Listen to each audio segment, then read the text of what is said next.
Hey, Rocky Peak, it's great to be with you. We are in Jerusalem. We made the big trip in yesterday. We got here safely and we're starting our day.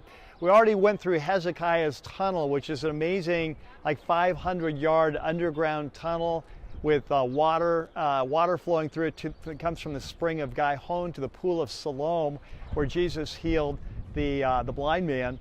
But we're now on the Mount of Olives, and I'm sure that most of you have heard of the Mount of Olives, a very famous location. Lots of things happened here.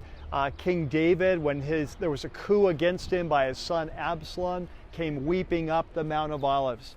His son Solomon, who built the temple, also built pagan kind of temples to pagan gods here on at the same location on the Mount of Olives. Of course, this is where Jesus ascended to heaven from the Mount of Olives. It's where he went on Palm Sunday, starting here, going into the city on the Mount of Olives. It's where he brought his people for the Garden of Gethsemane, the last night of his life before he was arrested. So much happened here. But I wanted to point out a couple things, because often I talk with you at Rocky Peak, we talk at church about the size of the Temple Mount that King Herod constructed, this amazing, one of the wonders of the ancient world. A lot of people don't know this, but the temple was the largest temple of all the ancient world at the time of Jesus, and it was incredible. According to Josephus, it was 12 to 15 stories high. It was made of white, almost like a marble-looking stone. It was covered in gold on top. So Josephus said when you come to the temple, you could see it from great distance. It was like a snow-covered mountain covered with gold glistening in the sunlight.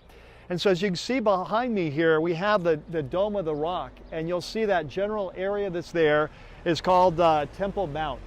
And it's approximately the same size of the mount during the time of Jesus.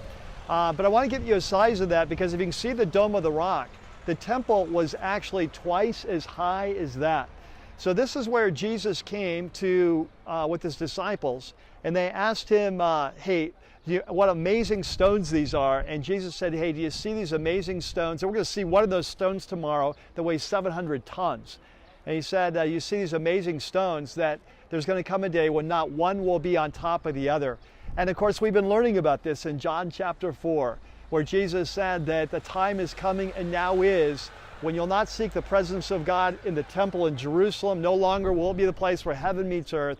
It won't be here on Mount Gerizim. It will be inside you. You will become the temple as the Holy Spirit comes into your life.